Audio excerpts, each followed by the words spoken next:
Side खबरों के लिए सब्सक्राइब करें फ्लेम मीडिया और उसके बाद बेल आइकन को प्रेस करें ताकि सबसे पहले आपको मिले एक्सक्लूसिव खबरें।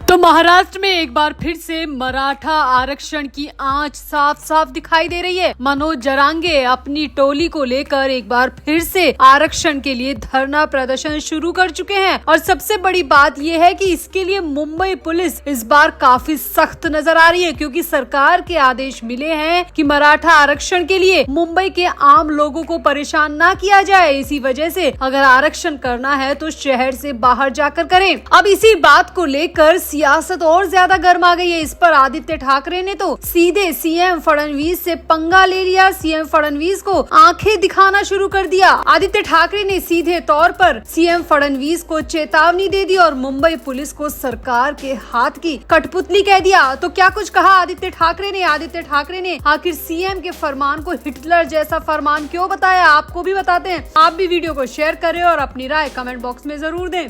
तो मराठा क्रांति मोर्चा के कार्यकर्ता मनोज जरांगे पाटिल मुंबई के आजाद मैदान में ओबीसी आरक्षण की मांग को लेकर भूख हड़ताल पर बैठे हुए हैं। मुंबई में गणेश उत्सव के बीच सड़कों पर ट्रैफिक की समस्या पहले से ही है और प्रदर्शनकारियों की इस वजह से काफी आलोचना हो रही है, क्योंकि प्रदर्शन की वजह से शहर की सड़कों पर जाम बहुत ज्यादा लग गया है। अब जब लगातार इन प्रदर्शनकारियों की आलोचना की जा रही है तो इस पर शिवसेना यूबीटी के प्रमुख उद्धव ठाकरे के बेटे आदित्य ठाकरे बुरी तरह भड़क गए। आपको पता ही होगा कि हाल ही में आदित्य ठाकरे ने मुंबई की सड़कों पर गड्ढों को लेकर एकनाथ शिंदे पर हमला बोला था और वो खुद डिप्टी सीएम एकनाथ शिंदे से मिलने के लिए उनके ऑफिस तक पहुंच गए थे। अब आदित्य ठाकरे का कहना है कि ये ट्रैफिक की जितनी भी दिक्कत है वो प्रदर्शनकारियों की वजह से बिल्कुल भी नहीं है, बल्कि सड़कों पर जो गड्ढे बने हैं और बारिश की वजह से सड़कें जिस तरीके से जगह जगह से फट गई है, उस वजह से ट्रैफिक की सबसे ज्यादा दिक्कत हो रही है। प्रदर्शनकारियों को निशाना तो सिर्फ सरकार की तरफ से बनाया जा रहा है ताकि वो अपने हक के लिए लड़ भी ना सके। अब मीडिया प्रेस कॉन्फ्रेंस के सामने आदित्य ठाकरे ने सरकार और मुंबई पुलिस के उस फरमान को हिटलर जैसा फरमान करार दिया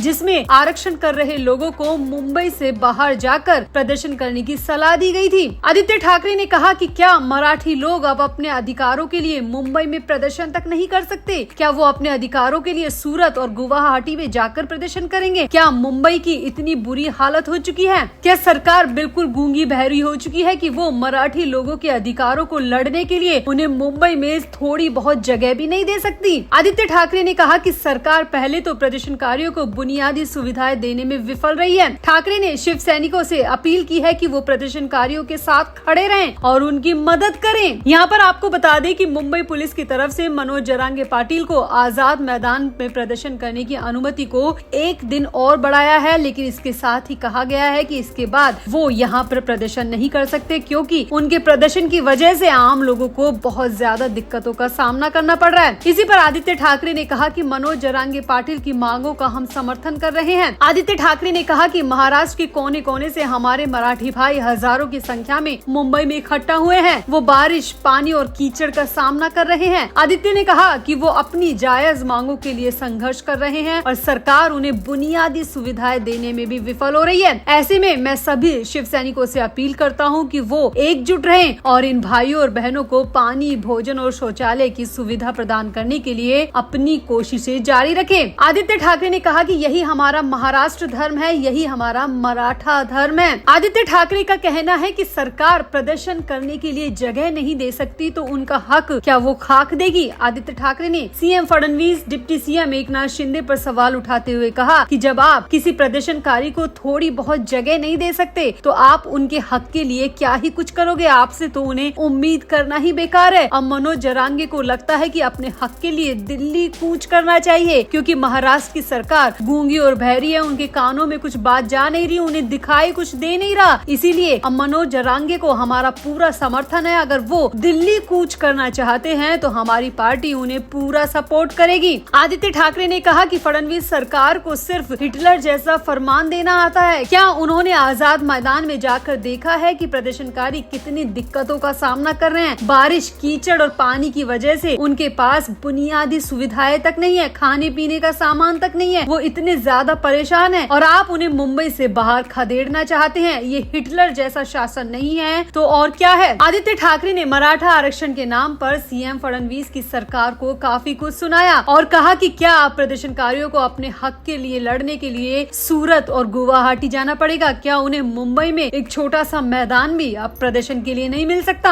यहाँ आपको बता दें, मनोज जरांगे पाटिल ओबीसी कोड से आरक्षण देने की मांग कर रहे हैं। जरांगे की इस मांग पर ओबीसी संगठनों की त्योरियां चढ़ गई हैं। इस बाबत राज्य सरकार और जरांगे के बीच बातचीत भी हुई, लेकिन वो पूरी तरह फेल रही। वहीं दूसरी तरफ ये मुद्दा केंद्रीय गृह मंत्री अमित शाह के सामने भी उठा। मराठाओं के प्रदर्शन को लेकर उन्होंने उप मुख्यमंत्री एकनाथ शिंदे से बातचीत भी की। आपको बता दें कि जरांगे ऐसे वक्त में मुंबई पहुंचे हैं जब वहां पर गणेश उत्सव की धूम लगी है। हर 100 मीटर में गणेश उत्सव का पंडाल लगा हुआ है। लोग गणेश जी की पूजा अर्चना में अपने परिवारों के साथ पहुंच रहे हैं और ऐसे में जरांगे के प्रदर्शन की वजह से आम लोगों को, गणेश जी के भक्तों को काफी दिक्कतों का सामना करना पड़ रहा है। इसीलिए सरकार ने इस प्रदर्शन को मुंबई से शिफ्ट करने की बात की है और मुंबई पुलिस ने भी यही कहा है। लेकिन आदित्य ठाकरे ने यहाँ पर इस फरमान को हिटलर का फरमान करार दे दिया। तो आपका आदित्य ठाकरे के इस पूरे बयान पर क्या कहना है? आप भी अपनी राय कमेंट बॉक्स में जरूर दें और वीडियो को भी शेयर करें।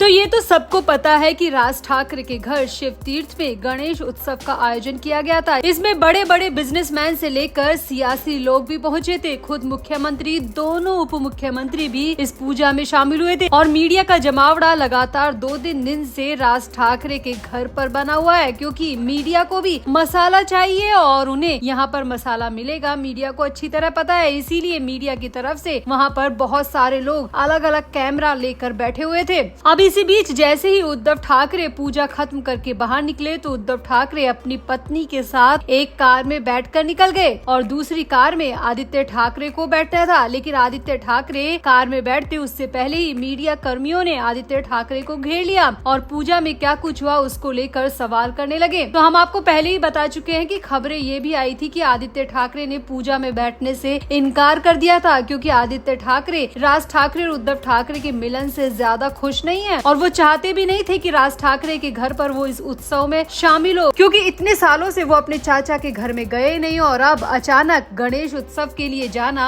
आदित्य ठाकरे को बिल्कुल भी जायज नहीं लग रहा था। वहीं आदित्य ठाकरे को सियासी नजर से भी राज ठाकरे के घर जाना बिल्कुल भी पसंद नहीं आ रहा था, लेकिन फिर भी आदित्य ठाकरे उद्धव ठाकरे के कहने पर इस पूजा में शामिल हुए। अब जैसे ही मीडिया कर्मियों ने आदित्य ठाकरे को घेरा तो आदित्य ठाकरे पहले तो काफी गुस्से में नजर आए, लेकिन उसके बाद में आदित्य ने खुद को शांत करते हुए कहा कि गणेश उत्सव में क्या होता है, गणेश जी की पूजा होती है विघ्नहर्ता से। हम हमारे सभी महाराष्ट्र के लोगों के विघ्न हरने की प्रार्थना करते हैं और वही हमने की है। हमने महाराष्ट्र के विकास के लिए, मराठी लोगों के विकास के लिए भगवान से प्रार्थना की है कि हमारे महाराष्ट्र को हमेशा उन्नति प्रदान करे। आदित्य ठाकरे ने आगे कहा कि गणेश जी के दर्शन कहीं भी हो कर लेने चाहिए, इसमें लाग लपेट नहीं होती। आप कहाँ जा रहे हो, कहाँ नहीं जा रहे हो, उससे कोई मतलब नहीं है। आपकी आंखों में और हृदय में सिर्फ गणेश जी होने चाहिए और मैं इसी पर्पज से यहाँ पर पहुँचा था। अब आगे आदित्य ठाकरे से मीडिया कर्मियों ने अंदर के सवाल कुरेदने की कोशिश की और आदित्य ठाकरे भी मीडिया के सवालों में उलझ कर रह गए और उन्हें पता ही नहीं चला कि वो अपनी बयानबाजी में कब राज ठाकरे के विरोध में ही बयान दे बैठे।